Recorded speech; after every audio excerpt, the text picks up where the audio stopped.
The moment most people realize their phone has become useless is not when the battery reaches 1%. It's when they tap the screen expecting answers and nothing comes back. No map, no weather update, no message delivered, no emergency alert, just a spinning icon that never stops spinning.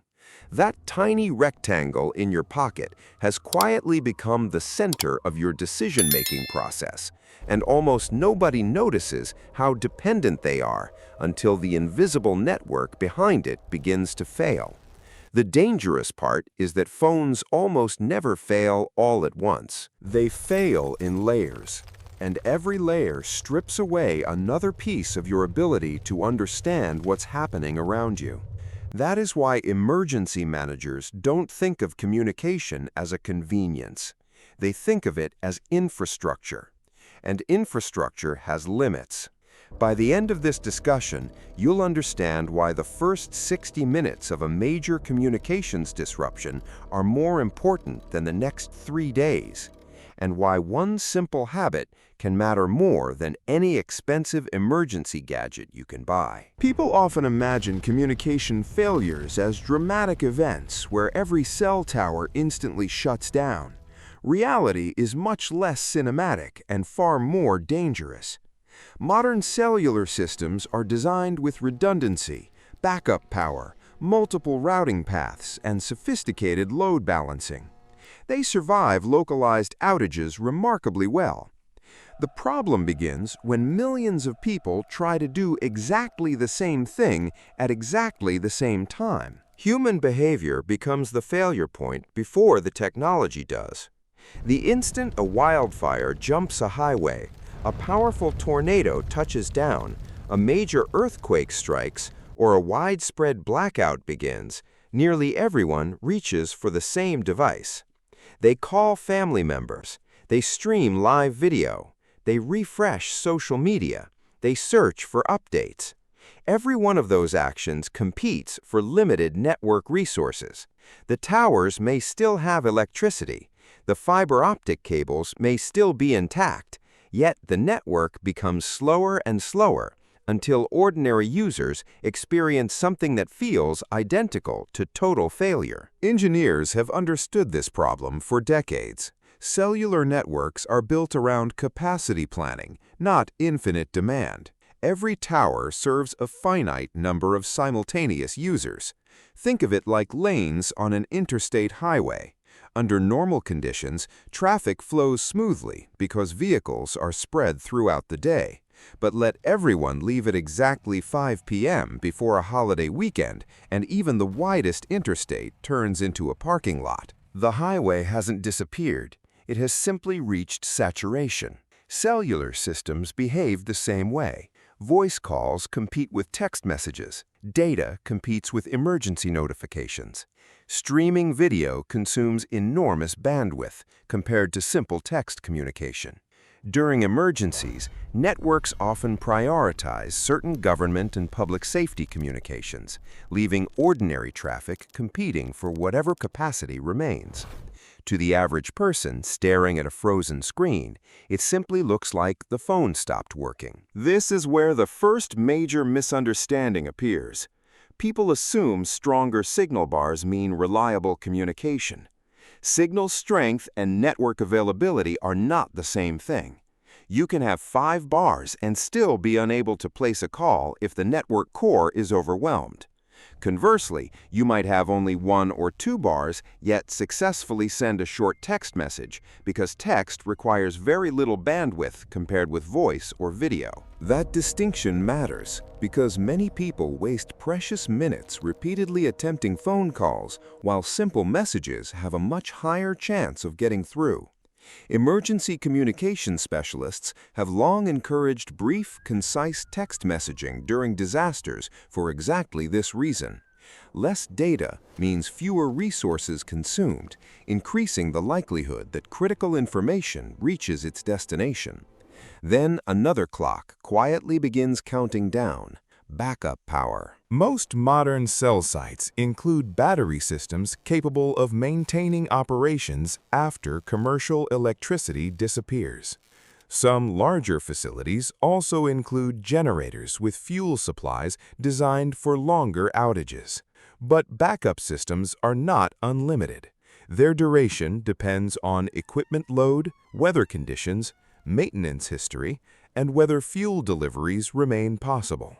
A regional power outage creates pressure on thousands of pieces of infrastructure simultaneously. Utility crews focus first on restoring transmission lines and substations. Fuel deliveries become more complicated if traffic is disrupted. Repair teams face damaged roads, flooding, ice, or wildfire conditions. Every hour that passes without normal power increases stress throughout the communication system. Individual towers begin exhausting battery reserves at different times, creating patchy coverage rather than complete silence. One neighborhood may retain service while another loses it entirely. The hidden science behind this process is surprisingly simple. Batteries are chemical storage devices. Every radio transmitter, cooling fan, processor, and network switch consumes energy continuously.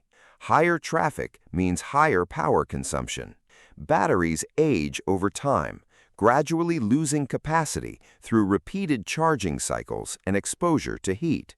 Engineers monitor this degradation carefully, but chemistry imposes limits that maintenance cannot eliminate.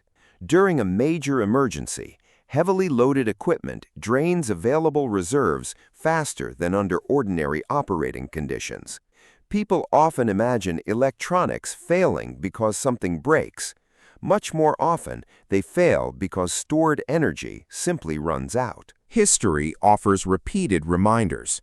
After hurricanes along the Gulf Coast, communication systems often remained partially operational immediately after landfall, before degrading as flooding, damaged infrastructure, and prolonged power outages accumulated. During California wildfires, towers located in threatened areas sometimes lost commercial electricity, while evacuation traffic dramatically increased network demand. Winter storms across large portions of the United States have repeatedly demonstrated that communication resilience depends not only on towers, but also on fuel logistics, transportation networks, and electrical restoration. These aren't rare exceptions. They're examples of interconnected infrastructure behaving exactly as engineers would expect under prolonged stress. Your phone itself also begins working against you. Most users leave multiple applications running continuously without realizing how aggressively they consume energy. Background synchronization checks for email. Navigation services constantly update location. Cloud storage uploads photographs. Social media applications refresh feeds. Messaging platforms maintain encrypted connections. Even when you believe your phone is idle, dozens of software processes may still be exchanging information across the network. During normal life, this invisible activity barely matters because charging outlets are everywhere. During an extended emergency, every unnecessary transmission becomes another small withdrawal from a battery account that cannot easily be replenished. Many people respond by carrying larger battery banks, and portable power certainly has value. But external batteries solve only one side of the equation. If communication infrastructure becomes congested or unavailable, additional electrical energy cannot restore network access by itself. This is another overlooked principle in preparedness. A device with 100% battery but no functional communication path may provide offline tools, stored documents, downloaded maps, and flashlights, but it cannot replace planning. The best time to download maps is before roads become uncertain. The best time to save emergency contacts is before cloud services become inaccessible. The best time to establish meeting locations is before anyone needs directions. Notice the pattern emerging. Every useful action happens before the crisis reaches its peak. That's because emergencies punish procrastination more consistently than almost any other human activity. The first hour is valuable not because disaster magically arrives at the 60-minute mark, but because systems become progressively less predictable as more people react simultaneously. Decisions made early are usually made with better information, fuller batteries, clearer roads, and greater flexibility. Decisions delayed until confusion spreads are constrained by shrinking options. This leads to one of the most underestimated survival principles of modern life. Your phone should never be your only source of knowledge. If every address you know exists only in your contacts, if every destination depends on online navigation, if every important document lives exclusively in cloud storage, then your preparedness has quietly become dependent upon infrastructure you do not control. That dependence remains invisible until the moment it doesn't. The irony is that modern smartphones are extraordinarily capable emergency tools. They contain GPS receivers that continue functioning even without cellular service, provided maps were downloaded in advance. They can store medical information, emergency contacts, identification documents, instruction manuals, weather radios through certain applications, and offline reference material. They can illuminate dark rooms, record evidence, calculate distances, and provide timing functions with remarkable precision.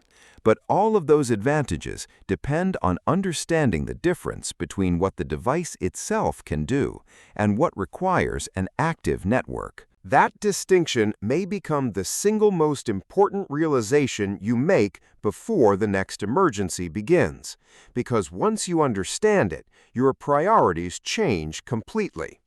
Instead of asking how long your battery will last, you begin asking a far more important question: how much of your plan still works when the network doesn't?